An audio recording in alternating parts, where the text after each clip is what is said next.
Today's podcast is brought to you by High Security Greens. High Security Greens will be delivered to your house in a very secure container. When you open the container, it might look empty. That's because it's so secure that you can't even see it. That's right, High Security Greens is a nutrition supplement meant to keep you secure. The NSA has a stamp of approval on High Security Greens. Okay, today we have a very special guest. Our friend Mike over here. He is a retired New York City cop with all the stories. Since having been a New York City cop, he has also worked many years in security, so he's an absolute expert, an all-around good guy. Please welcome to the podcast, Mike. Hello, Michael. Thank you. Nice to be here. So when did you start being a cop in New York City? Well, honestly, I took the police test. My father was a cop for 30 years. I took the police test just because he said, listen, if you need a job, take the test. I took the test in 1986. How'd you score? All right. Nothing spectacular. I did okay. And I never thought I was going to take it. I thought I was going to play shortstop for the Yankees is really what I thought. And when that didn't happen, I started to scramble because I already told the police department twice, I don't need the job. Come 1988, early 1988, there were budget cuts in the city. They were not putting in big classes like they used to. So I'm worried. I'm really worried. What am I going to do? What am I going to do for a job? I had a 2-year college degree. In what? In baseball. Okay, that's really what I went to school. Didn't know they offered those. Yeah. In baseball is really what I went to school for.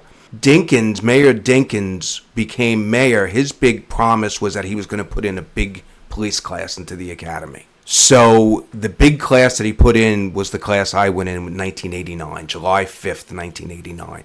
They couldn't put us in before July 4th because they would have to pay us an extra vacation. The big thing was Mayor Dinkins was going to fight the crack epidemic that was going on. How bad was it back then? Really bad. Really bad. Really bad. Do you think it's worse than fentanyl is today? Yes. Yes? Yes. Absolutely. Yeah. And the difference between fentanyl today and crack back then was you could spot a crackhead a mile away. The first place that we actually went was Times Square.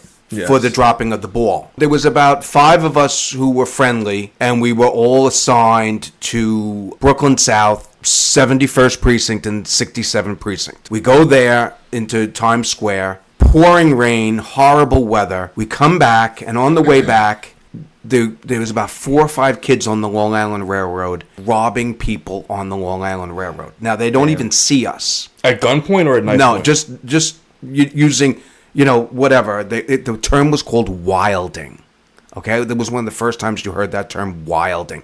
They were just running down to taking people's earrings off their ears, things like that. Okay?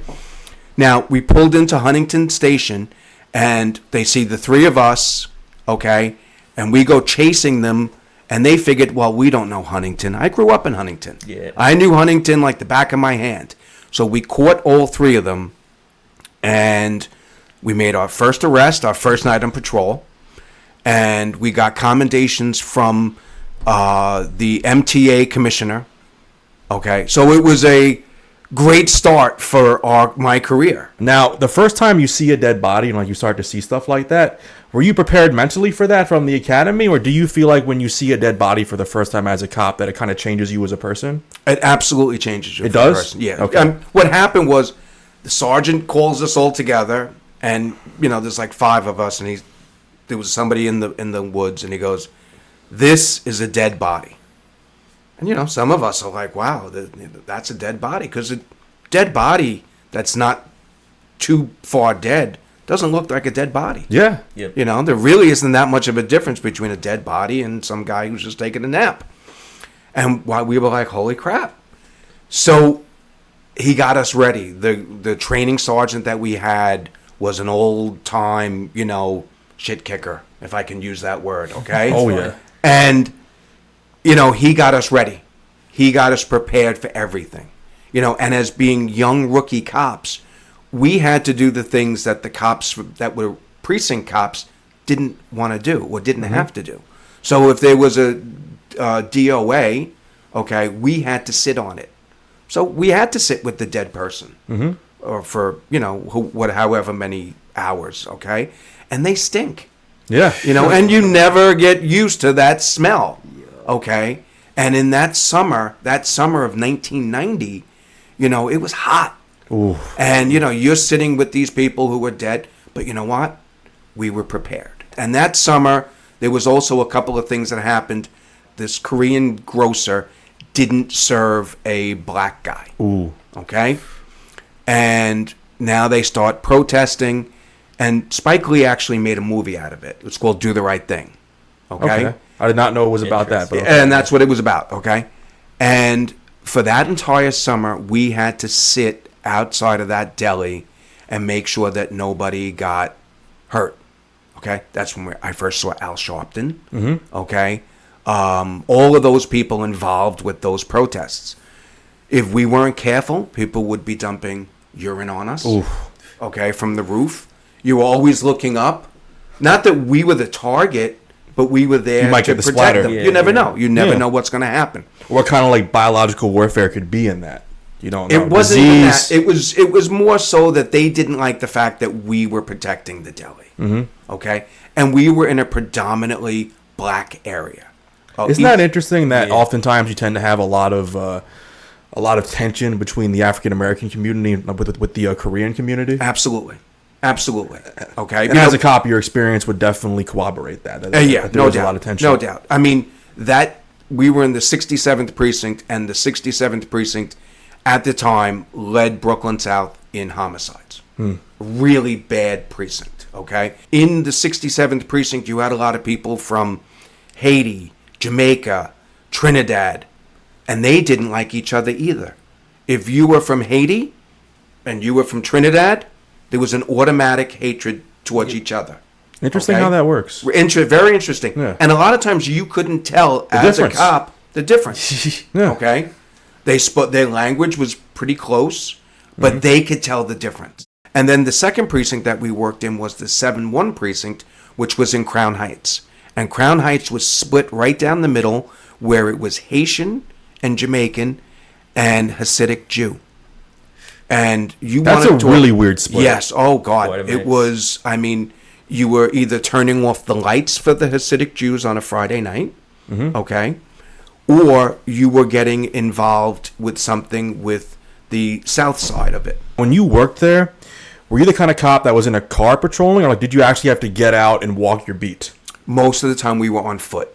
That takes balls. Yeah. And most of the time what happened was we were on foot, and what they would do is they would give you a car patrol once every couple of days, because you had to have a certain amount of car patrols in your training. Okay? Which, that's not even much better. Okay? Right. That means that you're just more mobile. Now, do you feel like having cops get out and walking a beat actually helps them to get to know the actual community better, to where they actually are able to police that community better by getting to know the community in a more intimate way? No doubt. Because you walking the streets, okay, and you are the first line that people see. Now, sometimes people don't like you. Yeah. There's no doubt about that. You go into Bedford-Stuyvesant, okay? You go into really bad neighborhoods. You're not far. I wasn't far from there. I was just over a street, okay? And when I had gotten there, they had just killed a guy right the summer before, a guy named Jeff Herman. A cop? Yeah, cop. And what happened was that precinct, the 71st precinct, was in, I mean, I won't say disarray, but they were really concerned, because when a cop gets shot the way that he got shot, they were very cautious on any time you walked into a building. Was he ambushed? In a way, he was ambushed. Okay. Yeah, okay. Now, they say that for like many jobs that you don't really know how to do a job until you're actually on the street doing the fucking job. But you can like go to school to be a doctor, but really, you're not actually a fucking doctor until you have to go into that ER surgery when things are fucking going wrong. Then you gotta fucking learn how to be a fucking doctor. Certain things they can't teach you at the academy. Right. So I'm saying, I've heard for some people that they didn't really feel comfortable being a doctor until 3 years in. So for you, we're in like 1990 right now. How many years did it take for you to feel comfortable doing the job? Where you felt like, okay, like... Well, and that's a great question. Yeah. That's a really good question. Because my first year on the street in Brooklyn, you know, I did a lot of accidents, a lot of tickets of people going through cars, things like that. And I'm in Brooklyn, okay? Let me tell you something. People in Brooklyn, they've never done anything wrong, okay? You arrest somebody, it wasn't me. You do something, wasn't me, okay? After the next academy class came out, they moved us into Manhattan South. At the time, I didn't want to leave Brooklyn, but I was like, okay, that's a big change. That's a big change as far as, you know, the demographics of what being a cop is. So here's the main thing on now is, now I'm not knocking on anybody's door. I'm not going into anybody's place. Big difference. Here's the other thing, too, is not as many guns, but a lot more crazy. So every crazy person in the world comes to Times Square. Absolutely. Yep. It was worse back then, yeah. Yes, okay? I'm on Broadway is crazy. 8th Avenue is even more crazy, okay? So when you ask when did I learn really, it's when I got to Midtown, okay? And then I learned the Midtown mentality, you know, seeing the same people every day sometimes, learning their little games, the 3-card Monte guys, you know, learning their, because it's different than Brooklyn. The squeegee guys, different. right? The squeegee guys, everything like that. A lot of times guys in Brooklyn, if they would run and you would catch them, you got me. First of all, for a white guy to catch them, they were shocked. Yeah. They were shocked, okay? But now in Midtown, a lot of these guys, they would in denial. They'll resist. Wait a second. Wait. Whoa, you didn't catch me. I didn't do anything wrong. It wasn't me mentality. You know, I didn't do anything, and everybody there was a con man. So you were not just battling the criminal element, you were battling the con element. Okay, which on 42nd Street, Broadway, 8th Avenue, that con element was huge. You'd see a guy walk into a store, buy a, you know, like one of those little small stereos on 42nd Street. He'd keep the box, give the stereo to his friend, and he'd put the rocks in the box, okay, and try to sell it to somebody that walked right out of the Port Authority bus terminal, who you knew was not from New York. Yeah. Okay? And that's who they would target. They would target the people who weren't from the city. Now, when you would walk a beat, would you ever like meet some people that were down to like help you out in terms of like giving you information, being friendly to you, where walking that beat gave you a certain window into that community? Do you have your license and registration? No, I think you were speeding, sir. You got me, man. You can walk by Johnny and Johnny will tell you like where the troublemakers are and like where things are going on. I did have people that would say, hey, listen, you know, if you go down to 8th Avenue, there's, you know, 2 people that are giving this girl a hard time. Okay. Yeah, there was a different mentality towards cops back then. Yep. Okay? Because we were still liked Yeah. back then. There was not that anti-cop mentality. Now, would you say that the way people police in New York City has changed now? Is it true? I've only heard this, but I've heard that they actually have less cops walking beats. Well, there's a lot of things that's changed. Okay. Okay, and I'll put it to you. I'll give you one example. When I walked a beat or when I was a cop, there was no bulletproof glass on the cop car. Okay, yeah. Okay. You're right, yeah. I wore a thin bulletproof vest that sometimes I wore. Not all the time. You didn't even have to wear it? Yeah, I mean, it just became mandatory when I came on. Just became mandatory. And it was thin. It was paper thin. Now these guys have this gigantic vest with the shock plate in front. Yeah. Okay? And, you know, they better wear it. I walked around with a pair of handcuffs, a 6-shot revolver, okay, a wooden nightstick, and a radio. Hand him his nightstick. You know, and that's it. And, you know, here's the thing, too. This is before. Yeah. Here we go. Now here, There you look. go. This was my old man's nightstick, okay? Boy. Now, I would not want to get hit by now this. here's the difference, Oh, no. though. Here's the difference. When my old man, when he gave me this, okay, I said, why is this thing in such perfect shape? He goes, because I never had to use it. Ooh. Okay, and here's why he never had to use it. Because he became a cop in 1948, after he got out of That's right the after war. World War II, Yeah, 3 years after. Right. So he worked in the South Bronx, he worked in Harlem, and he retired out of the Upper East Side. So South Bronx wasn't bad when he worked there. Harlem was really bad in the 60s. They were shooting cops constantly. But when he was a cop, he had to do this. Hit the ground, and if people didn't run away or take off, then he had to take action. But he never had to, as you can tell by this nightstick. Yeah. Okay, there's not a scratch on this nightstick. All right? 33 years he was a cop.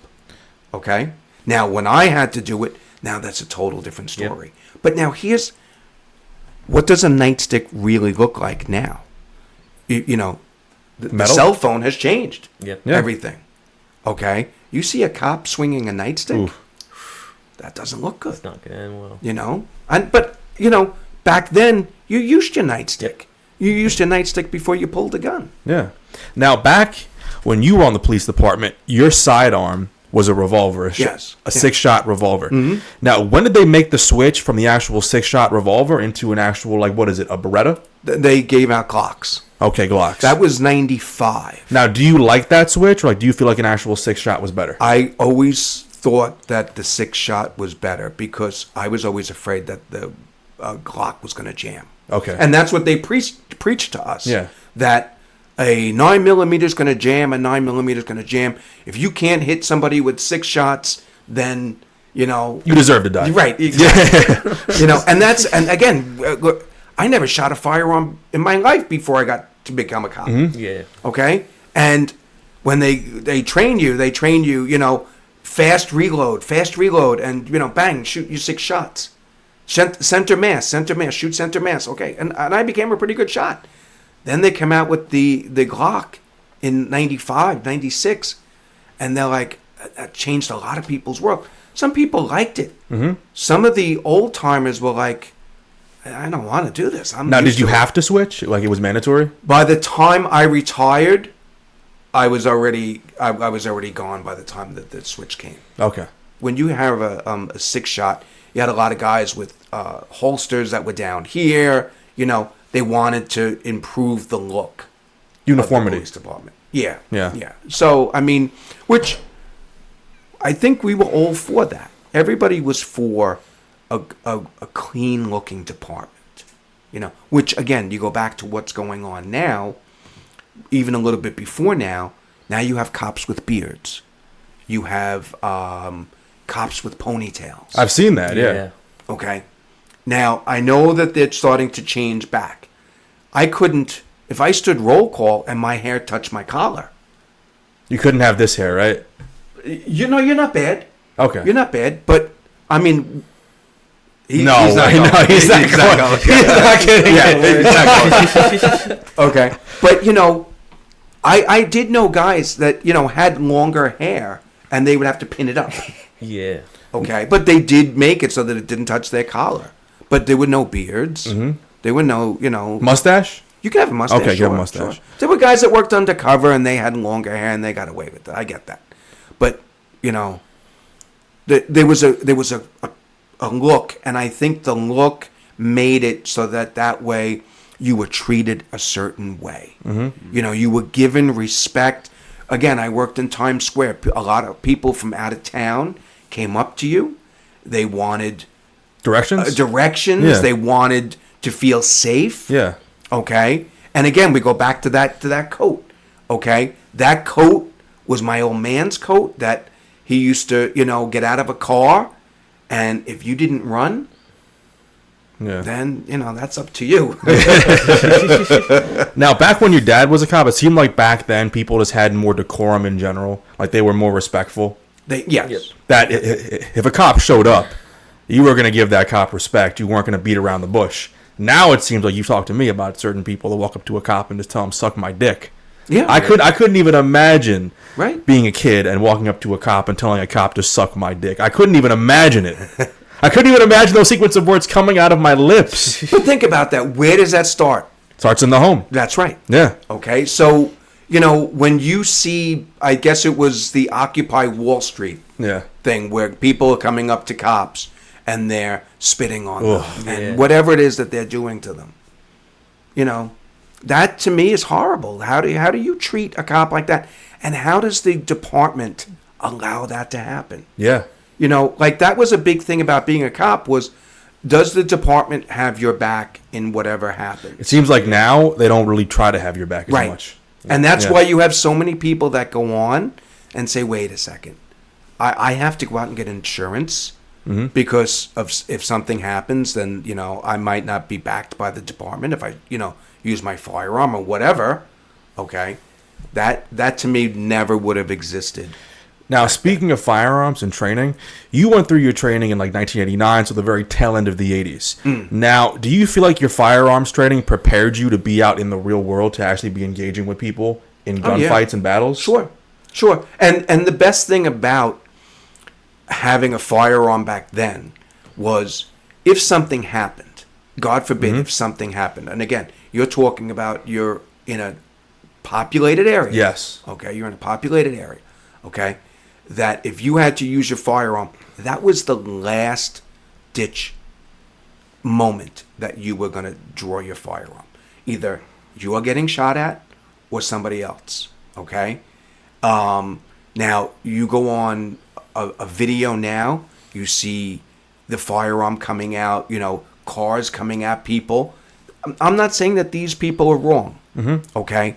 But this is where you go back to the nightstick. Yeah. Okay, something that might have been solved with the nightstick back 25 years ago now is a firearm situation. Now, I don't know what the training is now. I don't know if that's what they're training them, that, use a firearm. But I talk to a lot of guys who are older cops, and I say, would you have used a firearm? And they say, no way. And they say that this is the biggest difference is the lack of them using a nightstick. So you would feel like their training back in the 80s was sufficient to be able to go out in the real world and to actually deal with people with guns and the gun engagements. Yeah, well, I mean, I would. Yeah, I mean, I know people. Did you ever have to like draw your weapon? Yeah, I mean, you used to draw your weapon. Yeah. If I walked up on a car at a car stop, I have my weapon in my hand. Yeah. Because a car stop is the scariest thing. Absolutely. Even worse than like a domestic violence dispute? Yes, because you don't know. You're talking about a car or a van. Okay. You don't know what's in there. Yep. Okay, and you don't want to be fumbling for a gun when somebody is ready and waiting for you. Yeah. Okay, this is before we had computers in the car. Okay, To run their plates, right. yeah. So you get out of the car. That guy knows he's got a warrant out him. He might be wanted for something he did. So you and your partner walked up to that car with your firearm drawn. And like I said, the cell phone has changed a lot because the view of a cop walking up to a car doesn't look great on a cell phone video. When you first go in the academy, there are a lot of guys, I would say a large majority of those guys, who have never fired a gun before. You were one of them, right? I was one of them. Yeah. Okay? So they train you how they want you to shoot a gun. Would they almost prefer you show up with no experience? They almost prefer that, right? Yes. That way you don't have to unlearn bad habits. Exactly. Okay, so now they'll take 2 or 3 weeks up in the Bronx and they'll teach you how to use a gun. Situations, when to shoot, when not to shoot. Okay? Nobody makes it out of what they used to call the fun house alive. Because there's always a guy hiding under the bed, there's always okay? And that gives you training so that way you are never complacent. Yes. Okay? Complacency so will get you that killed. way you don't walk into that apartment, okay, and you're not ready for something that's going to happen. Okay? And this way, if there is a situation where you do possibly have to use your firearm, it's only that last ditch time where somebody is gonna come at you with a firearm, something like that. Okay? And again, thank God I never had to. Thank God I never had to. Did you kill anyone, you mean? I never even used my firearm. Okay? Okay. And that's huge. Yeah. That's huge. having to use that, and people who have to use that, it takes time for them to get over, to recover, having to do it. Because you've seen dead bodies. I would have to imagine that if you literally killed a person, that it might change you as a person. Of course. You'd say so? Yeah, no doubt. Like, have you known cops or I people I don't know any cop that's ever actually killed anybody. Okay, thank God. But the thing is that think about, just God forbid something happens to somebody, that is on your head. I've thought about that too. I'm like, even if I killed someone like by accident, like let's say like I was like riding a motorcycle and I had like my fucking girlfriend on my fucking back. Sure. And let's say I crashed and she died and I was fine. Right. How could you fucking live with yourself? Sure. That's a tough. I'd probably kill myself. Right. You know? There's a lot of people who, that is a lot of weight to bear on them. Yeah. And I'll tell you something else too. Now you have to have a 4-year degree to be a city cop.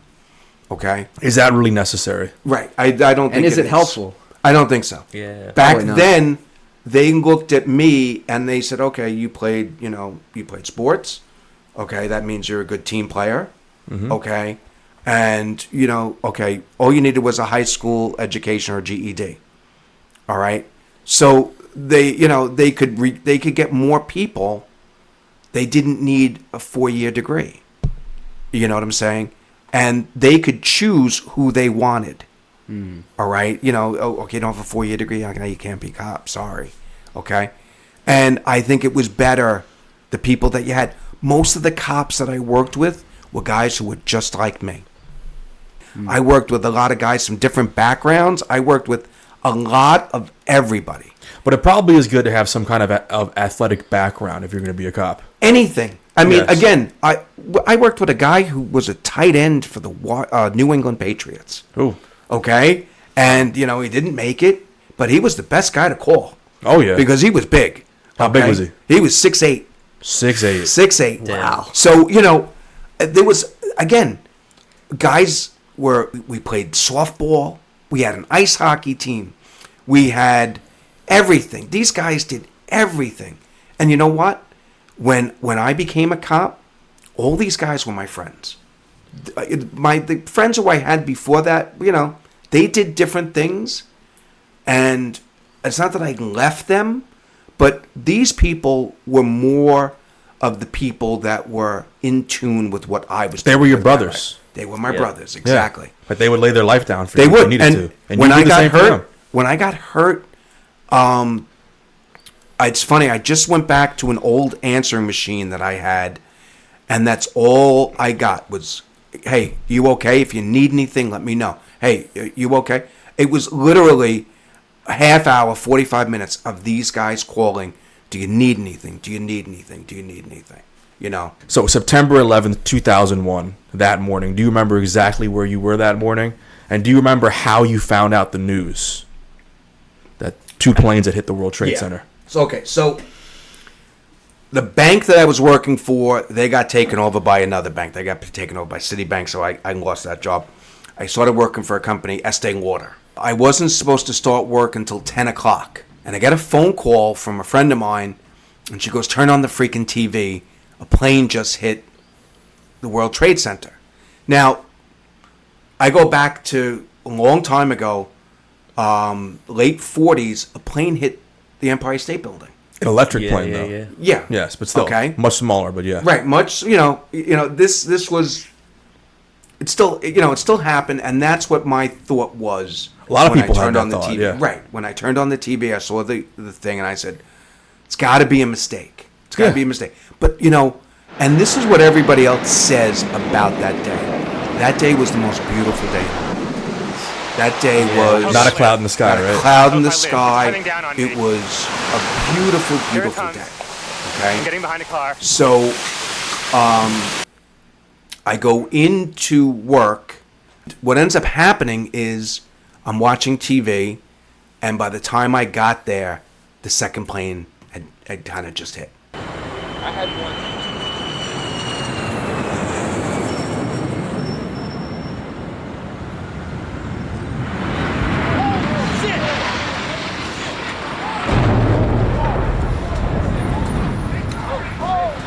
Okay, I pulled up to the place, and I was listening to one on the radio, and the second plane hit. Now, when that second plane hit, you had the realization this is an attack, right? Right. Absolutely. Right away. Absolutely. Because I got out of my car, I walked inside, and they were replaying the second plane hitting. But the first thing that's going through my mind is how many people that I work with that were either cops or firemen are in this tower that are dead. Because we used to play ice hockey against the firemen in Manhattan, okay? A lot of the firehouses were in the lower Manhattan. You know, these guys, these firemen get up there quick, you know. Emergency service is right on 20th Street. They're right there, okay? A lot of cops I work with, I figured were probably already down there. And now this is before any of them came down yet, okay? And that was my first thought. So I tried to call a couple of friends, and there was no cell service. No cell service whatsoever. So I was like, okay, that's not good. Not good. So it became not just the concern about that, but there was also concern about what else was going on. Like, you know, they knew the plane hit the Pentagon. Then they were talking about what other things were going on. Okay? Was there a rumor that bombs were being planted on the Brooklyn Bridge? Yes, yeah. There was a rumor about that. There was right, a lot of rumors going on. There was supposed to be another plane that was supposed to be going after the White House. Yes. I think that plane that crashed in that field in Pennsylvania, if it's Flight 93, I think that one was actually heading for the White House. Yeah, yeah.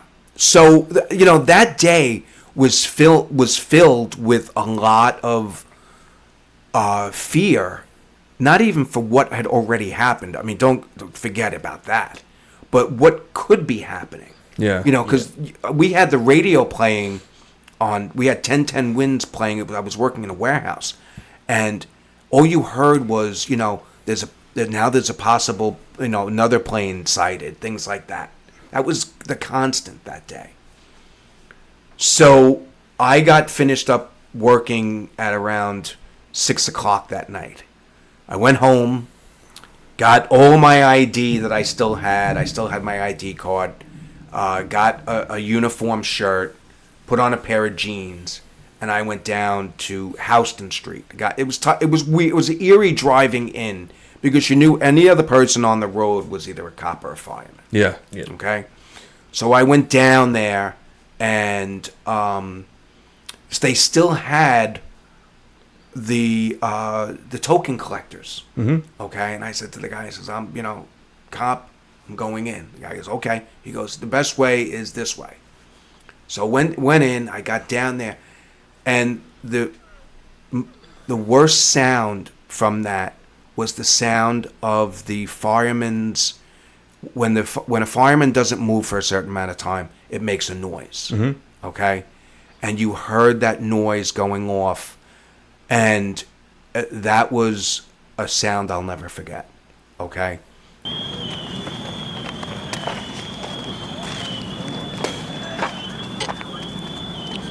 And then there was everybody doing the bucket brigade, okay, looking for, at the time, what they thought were survivors. Yeah. Now I think that they did pull a few some people out, okay. But I went down there for 2 nights because after the first night, then they started to organize how they were going to set things up, and they really didn't need a retired cop. I didn't have any family that was there. Yeah. You know, of course I wanted to help. Yeah. But, you know, I had a job I had to go to in the morning. So I went down there that night, the first night and the second night. And it was, you know, there was no cell phones to take pictures of it, you know. But it was sad. It was sad. Because a lot of guys that even like were like, you know, retired cops or firefighters chose to go down and help. Like Steve Buscemi. Yeah. He was a retired firefighter, and he went right down to go help right away with his old fire department. Right. Mm-hmm. And, you know, the worst thing was that Christine Whitman, who was the governor of New Jersey, said the air is okay to breathe. Which it was not. Yeah, right. No. So a lot of people either put on a small mask. A lot of people decided that, because that area down there was really hot. Yeah. Okay, and they still didn't put out all the fires. Mm-hmm. And you went down there, and to dig or whatever you were doing, it was difficult. Yeah. So to put a mask on, a big gigantic mask, it was not easy. So a lot of people chose not to put anything on. You know, not a great time. Now, would you say that our current fentanyl crisis is just a different animal entirely compared to the actual situation that cops were dealing with, like back in the 90s with crack and cocaine? Would you say that today is probably worse? I think it's a total different animal. I think you hit the nail on the head. Okay. Because if I dealt with a crackhead, okay, I didn't have to worry about myself being. Yeah, that if you touch a little bit of crack, Right. wipe it off later, you're fine. Yeah, I'm good. The problem with a crackhead, though, is what came with it. You know, what did they have TB? Did they have AIDS? Mm-hmm. AIDS huge back then. Yep. Okay. Was it the secondhand thing that came with it? Fentanyl. You know, you're a cop. You touch that fentanyl. Now you got a whole different. You know who else had a big problem with fentanyl? Was the fire department. Interesting. They would go into a building, and let's say the building's on fire, and there's somebody that has fentanyl inside it. Hey, you're a fireman. You're trained to go in, find the fire, find the people, okay, and get them out. Yeah. And now you have fentanyl in there. You are not even thinking about that, okay? And they said one of the biggest times that they had problems was during COVID. Makes sense. Okay. Yeah. And, you know, now to answer your question, I know I walked around that question. I would say I would be more afraid now. To be on patrol. Yeah. Because the possibility of something happening to me, if I was walking a foot post by myself, I can't give myself Narcan. You can't. You know? And the way I've seen people walk over cops. Yeah.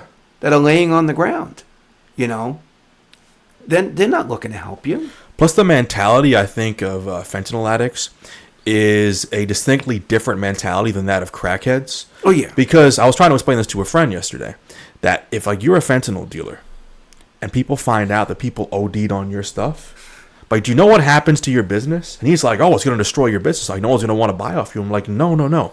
If a fentanyl addict hears that you're selling fentanyl and someone died on your product, they want to buy off you now. Because in their mind, they're like, wait, someone died off his stuff? It's that good. It's that good. I want to buy it now. And that's a very different mentality than someone who's trying to get like a cheap high off crack cocaine. Right. This is somebody who is literally trying to risk their own life. Right. At any second. Sure.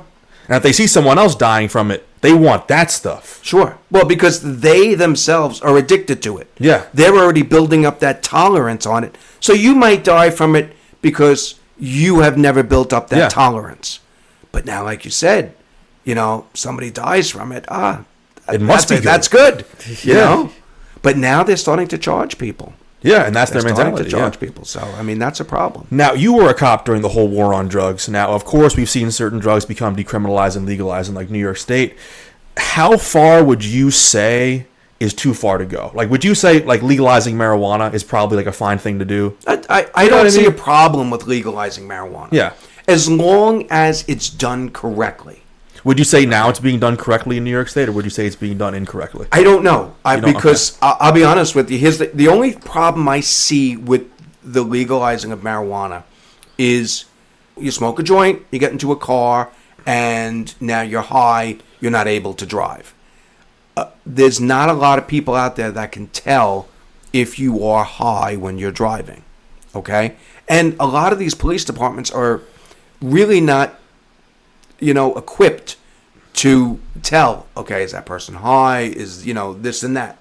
If you're drunk, no two ways about it. Justin Timberlake just found out, you know, found the hard that, you know, he shouldn't go through Sag Harbor, you know, with a couple too many cocktails. Now, I think that there's a lot of rules too that they can't pull you over if they smell it. Mm-hmm. Okay. So that's the thing that I look at. You know, back in your day, if you were a cop in Midtown, like 1992, when you caught someone with marijuana, what's going to happen to that poor guy? Here's the way I look at that and answer that question. You smoked a joint and I'm in uniform and you walk by me doing that, That's when there's a problem. What if you just... That's when there's a problem. What if you just pull me over, you cash me, you search my pockets, you're like, pull out, he's got weed. Okay. Well, let me put it this way. There was probably a lot of situations, again, where that wasn't even weed. Yeah, Okay? probably oregano. Oregano. It was oregano. Glued together. You know, I was a really young cop working in the 6-7, and I thought I had the greatest bust in the world. I pull a bag of weed out of a brick, and I'm talking it's a lot. Out of like an actual brick? I'm inside. The guy had to be hidden behind a brick. Okay, I pull it out. So I see the guy. I'm watching. I'm like, I'm gonna get like an extra silver star for this. I walk in, show it to the desk sergeant. I said, watch this guy pull it out in and out of the brick. The desk sergeant pulls me to the side, and he's got like these little tiny glasses, and he's looking at me like this. He goes, "Son, in this precinct, we do guns, knives, murder." He goes, "We don't do fake marijuana in this precinct." And I looked at him and I said, "Whatever you say, Sarge." Okay, But again, it probably was fake. Yeah. Okay, it probably was fake. So I mean, I got a bag, like I said, off that guy on 42nd Street, and I said, "Okay, tell me the story with 42nd Street weed." Yeah. He goes, "We take a thing of oregano from the pizza place." Yeah.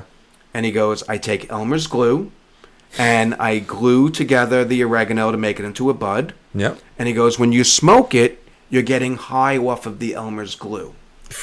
Okay? And I says, "You gotta be kidding me."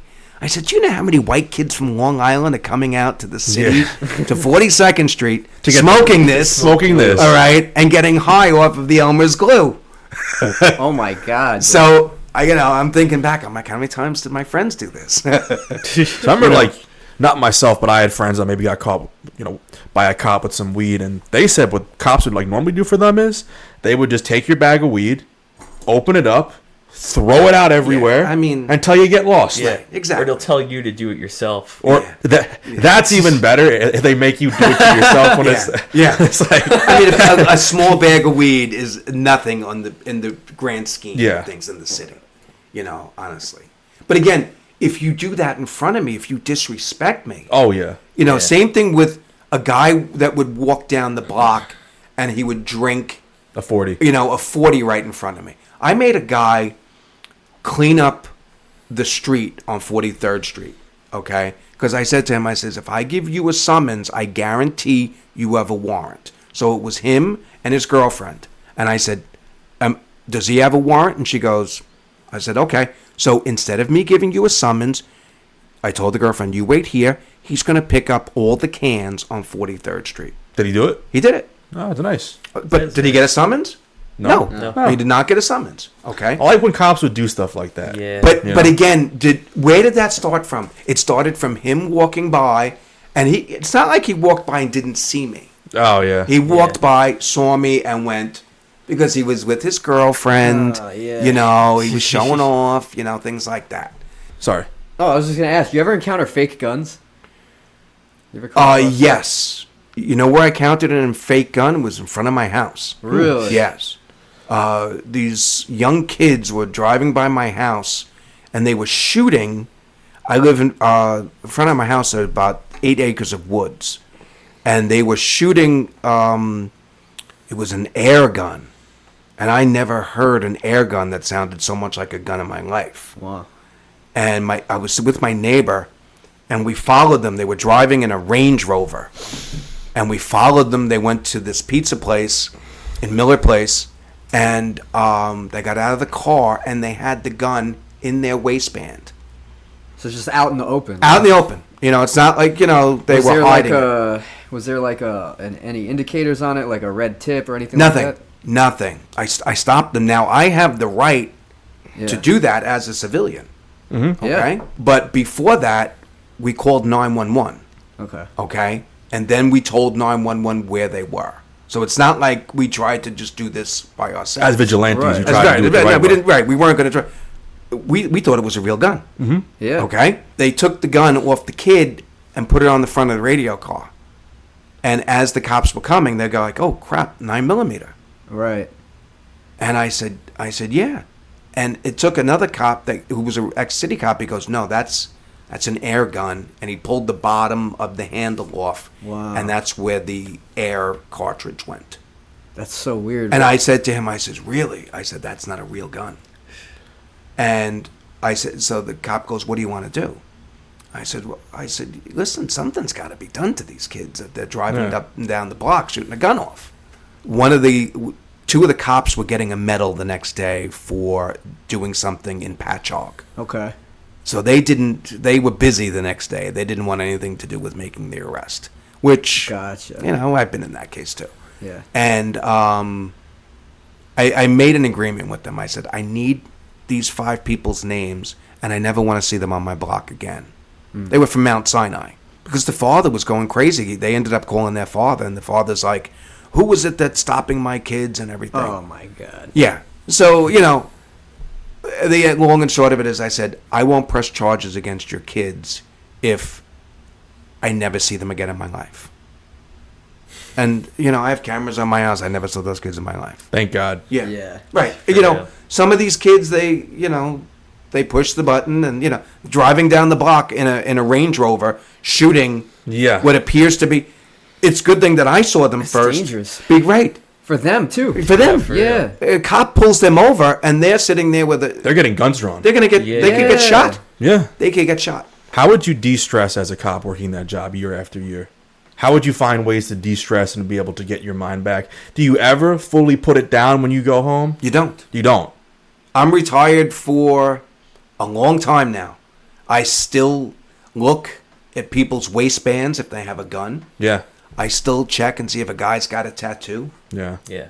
As I'm shaking your hand and looking you at the face, I'm looking to see if you got a tattoo or ways of. Do you still have one of your cop radios and so sit around the house and I don't. That I listen to don't it? do. That I do not. Because my grandpa was a firefighter. Even long after he stopped being a firefighter, he would just have the radio on in the living room, and we would just hang out and just listen to it. Yeah. You know what I mean? I know. It just was something for background noise. Yeah, it was just still on his mind. He was just still he was still in that mindset. Yeah.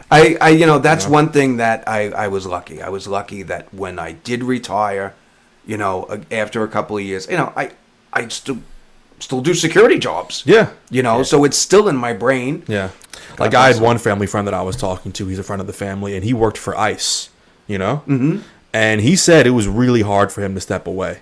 Yeah, that it was a really hard thing for him to do because he liked being able to be in there and feeling like he was making a difference to society, and it was hard to step away from that. It can be. I mean, think about it. You're a baseball player. Yeah, you've been a baseball player for your whole life. Yeah. Now you retire.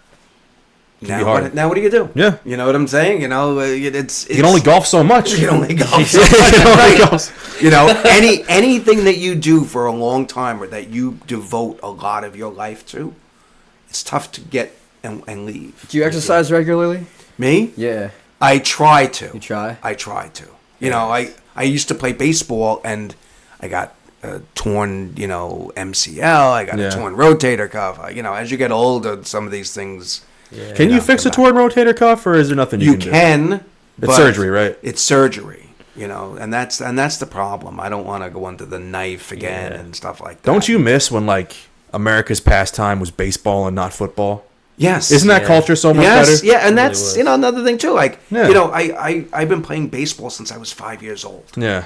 When my son was born, my wife was like, "Listen, you're gonna have to give up maybe the baseball on the weekends," which was another thing. I'm not a cop anymore. I used to play in a band. I can't do that anymore on Friday As a nights. cop, you were playing in a band? Yeah. How was that? That was great. It was fun, yeah. It was phenomenal. That's amazing. That sounds fun, yeah. Phenomenal. Now, how much do you follow court cases as someone that, was a former cop? How much do you follow court cases and It depends. It depends. I try not to, honestly. Yeah. It depends on who the court case is. Yeah. There's some I'll watch on the news a little bit. But I try not to because then it becomes a lot of times, recently specifically, a political thing. It can be, yes. It can be the political thing, and that sometimes that gets me angry. Back when the OJ case was happening, you were a cop. Yeah. Like, did you follow that closely? That was on the TV every time I got up. Every time he got Every time I got up, that was the case that was on. And the you TV. thought he'd be found guilty, did you not? Yeah, I think he thought that too. I thought so too. Yeah, and here's the funny thing, you know, when I knew of OJ was a great guy. He was the juice. He was the juice. Naked Gun movies. When I saw the Bronco driving down the highway that day, and someone said, I think my mother was the one to tell me, goes, that's OJ Simpson. I said, OJ Simpson? What the heck did he do? Yeah. And then it was all about the wife and all of this thing. And then the trial started. And then it was, I mean, on and on and on for weeks and weeks and weeks. And I was just like, this is going to go on forever. Okay. And he had a crack team of attorneys. The dream team. He had the dream team. He had everybody there. And when they found him not guilty, okay, I'm not saying that they were wrong. Okay, because there was a lot of evidence that was botched. Yeah. Mark Furman, perjured himself on the stand. Okay, but there still was a lot of evidence that he was guilty. Simpson, would you please stand and face the jury? We, the jury, in the above entitled action, find the defendant Orenthal James Simpson not guilty of the crime of murder in violation of Penal Code Section 187A, a felony upon Nicole Brown Simpson, a human being, as charged in count 1. Like he walked because of what happened to Rodney King. Yes. That it was almost like one of those things where it's like the political blowback was just so far that it was like, nah. Yes. I think that if he was found guilty, that riot that happened after Rodney King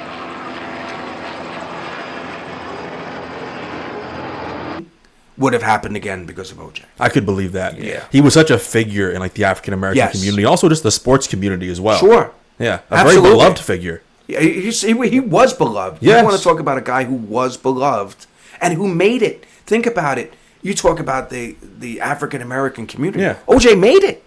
The funny part was he actually was a good actor too. He sure was. Great football player. Hey, good actor. OJ was the juice. Yeah. He was the man. Maybe he was too good of an actor. You know what I mean? He was too skilled. Yeah, pretty good acting, you know. I agree, though. I think that a lot of that, and I'll be honest with you, I think that Rodney King, okay, I think that there was a lot that happened because of that, and how those, I think there was 4 cops, I think, that were involved in that. Back at that time, they said, well, there's more of the video that you haven't seen. Yeah. Okay? And I said, okay, there's more of the video that I haven't seen.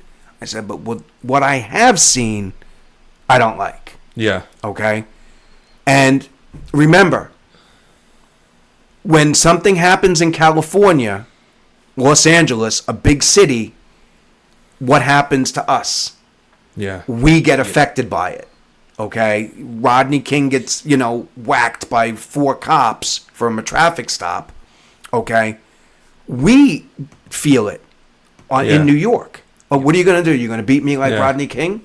Which is really unfair. Right. And they'll categorize a New York City PD right, with LAPD. Absolutely. When they're really 2 very different police departments. But it doesn't matter. Because you're wearing a blue uniform and they're wearing a blue uniform. Yeah.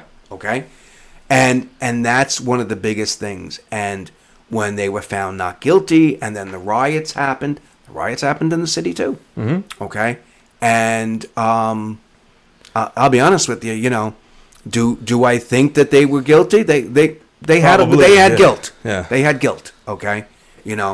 But even afterwards, I don't think LA treated that whole thing too well. Yeah. Now, of course, you're a man. You're straight. Yeah. Fucking that, you know what I mean? Like, damn right. So, you were like dating as a cop in the 90s. Now, what was that like, if you wouldn't mind me asking about that? Like, what was that like to be a young, probably single cop in the 90s? Let me tell you, it was the greatest thing in the world. Like, because back then, I mean, I'm not sure, I was never a cop then, but weren't cops kind of perceived as kind of sexy? Yeah. It was never an easier way to get women than to put a blue uniform on and stand on Broadway at 3:30 in the afternoon. It was like a magnet. There was a cop that gave me 43rd Street, okay? And he said to me, he says, if you can't get a piece of ass on this corner, he goes, it ain't happening. It ain't happening. It ain't happening. Okay? And I You looked get at me him on and that street? I looked, yeah. I mean, because, you know, you have all these people. It was millions of people. Some people from out of town. Some people that want to take their picture with you. Some that want to suck your dick. If that was the case, yeah. Yeah. Let me tell you, I was never without a girlfriend. Some of them, you go to a bar. What do you do for a living? I'm a cop. Yeah. That's as far as it had to go. People ask me now. I don't say I'm a retired cop. You really don't? Because people would look at you and say, oh, you know, you're a horrible person. Big thing now. Back then, forget it. I had friends that used to lie and say they were cops. Yeah. Very different. And, you know, here's another thing, too. A lot of people have a bad thought about female cops. Yeah. Female cops cannot do the same job. I worked with a lot of good female cops. You did? A lot of them. Don't get me wrong. Were there some bad ones? Yeah. Okay? But I worked with a lot of good cops. Some female cops I was afraid of. Yeah. Holy crap, these girls would kick ass. Okay? But another thing, too, was a lot of these female cops, the best thing about, you could tell a really good cop by a cop who could talk. Yeah. Okay? You know, that's how well you could do it. And a lot of these female cops could really talk. They were very charismatic, right? Very. You're talking about very well that they could talk. And not a lot of them couldn't back it up if they had to. And do you feel like back in the 90s to even make it through the academy, to actually get to a precinct, to be a female cop, that they really put you through the ringer? Sure. So just getting through that Right. kind of shows a lot about your character. Yes, really you does. had to jump over the same size wall as I did. Yeah. You had to run the same distance that I did. You know, and you know, we used to box back then in the academy. Yeah. And, you know, I remember we had a really, really big guy, and sometimes it was girls who were a little shortish. Yeah. And we had an instructor, female instructor, that would say, if somebody's on the street, how are you going to hit them? And that was the thought process. Yeah. Are you going to hit them hard, or are you going to, you know, doesn't matter if they're, you know, 5'2". Yeah. You're going to hit them hard. Yeah. And they would get angry. You know, the instructors would get angry if you're letting up because they're either shorter or, you know, not as big as you. Yeah. Now, you were saying earlier that let's say you're in Brooklyn, everything is, it wasn't me, some other guy, it wasn't me, right? You get an attractive female cop, you figure there might be a higher chance. It's just like, well, you know what? It might have been me. It might have been me. Hold on. let me put up for the frisk. Yeah. You know, you never know. What is a really good cop? I mean, you had to have made a great arrest, or a group of great arrests. What does it take though? Because I know we were talking about how, you know, just because you have a 4-year degree doesn't really mean anything. It doesn't. But they're requiring it. Yeah. But in your opinion, like, what does it take to do a great job? That's a really good question. I think that being a great cop happens after you become a cop. Okay. Interesting. That makes That was sense. why I asked that question before. Because what happens is you get guys, you know, your first couple of weeks and even going through the academy, you might look at some guy and you go, wow, he looks like he knows what he's doing. Then you see them 5 years later and they're still trudging through it. Or you get guys who, when I worked in Midtown, we used to get guys that would sit in the stairs to the subway and wait for guys to either pickpocket people or steal people's handbags. And they were good enough that they could spot the people coming out of the Port Authority building and wait until somebody was going to grab their bags. I was about to ask that question. So if someone's trying to catch pickpockets, you're better off finding the prey and watching the prey first. That's what these guys used to do. Yeah, right, yeah. Right, so they would, you know, the people who were going to do it to them, they wouldn't watch for them because on 42nd Street, everybody looked the same. They all looked like they were guilty of something. So they would follow the people who were coming out of the Port Authority building who were from Oklahoma or whatever. And the first thing they'd be doing is looking up at the buildings like, wow, look at this. And then the next thing you know, someone would pickpocket them, or they would walk over and play 3-card Monte, and somebody would steal their, their pocketbook. And these guys, some of these guys, we had like 4 or 5 of these guys that were making 4 arrests in a week. That's good. What was your average per week? Mine? Yeah. 0. I was more of a type of guy that I would hand out more of like a desk appearance ticket, summons, okay? I would make an arrest if I had to, okay? But I was a block up. I wasn't on 42nd Street. On 43rd Street, there wasn't a lot going on. And I was okay with that. When you were a cop, there was enough going on. When you were a cop, it's lunchtime. What is your go-to lunch? My go-to lunch? Yes. The New York Times. The New York Times would let us eat for free. Ooh. Okay. And they would, every day they had like a hot lunch. Coffee or tea in the morning? For me? Yeah. Coffee. Yeah. At least 4 cups. At least 4 cups. At least donut with that too? No, the city cops are not donut people. Really? Yeah. Suffolk County cops are donut people. They're the donut guys, yeah. They are. And that's not putting them down. I'm just saying it's it's that they ride around out here. There's a 7-Eleven. There's a Dunkin' Donuts that's open. Yeah. For us in the city, everything is open. I like a French donut. You know what I'm talking I couldn't about? tell you anything about a donut, to be honest with you. That's fair. I'm more of a pizza guy. Oh, man. Okay, now. That's back when pizza was good. Right. Yeah. The pizza is open all the time. Doesn't matter what time pizza is open. Okay? Donut, to me, Yeah, never been. Yeah. much of a You donut think fan. about it. You walk from 34th Street. My precinct was on 35th Street. You walk from 35th Street up to 43rd Street. You have everything. You get to 42nd Street. You have everything to eat. Okay? You don't have to worry about a donut. So, that was Mike, ladies and gentlemen. Hope you enjoyed. We're going to wrap this up, but I think we've had a great conversation, some interesting things to think about. Absolutely. Yes, 100%.